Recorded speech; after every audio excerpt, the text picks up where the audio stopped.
گلی خاین و سیخوران هزین ما گلکن و گرتنه هونه جی تکوین زافتی و بین گرتن کنگی به هونه در کوین سرشاشه و اکرانان برپرس اوفیسا راگهاندنیا هزین سوریای دموکراتیک فرهاد شامی به ویرنگی سوز و عهد لسیخور و جاسوسین هرم خواره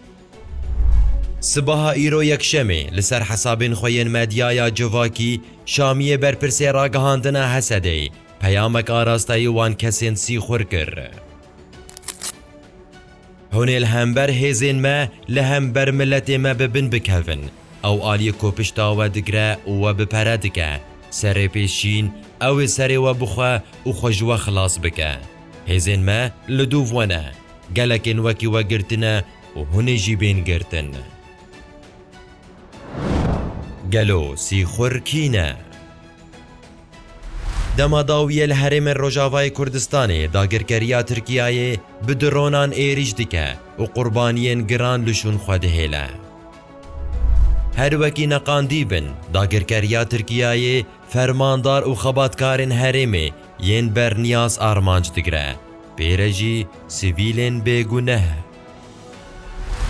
لگور چاو دیر و چالکوانین هرمه لسر عرده هندک کس هنه کو آگاهیان راست راست ددن داگرکریا ترکیای و دورا کو دوی ببا آرمانج جیر بناف و نیشان دکن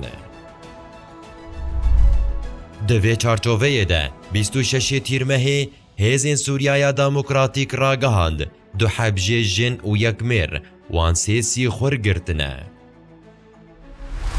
لگور داخویانیا حسده او هر سیسی خور به میتا ترکیای رکار دکن و بونه سر سببا شهید بونا دو فرماندار و چند شروان دن حسده دبیجه وان هر سیسی خوران کارا خواه و واتنیا که دن دکر کجمی تیره هندک آرمان جندن دست نشان بکن لیبلی هاتن گرتن چند روژان بری برپرس راگهاندن حسده فرهاد شامی دیسا گوتو بو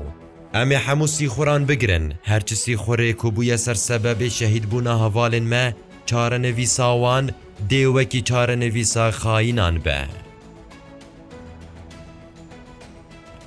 لگورته گلو هزین لشکری و دزگهن اولکاریه دی بکارن هرم جسی خوران پاقش بکن و درونن ترکیه باسکو بکن نرینا خو بده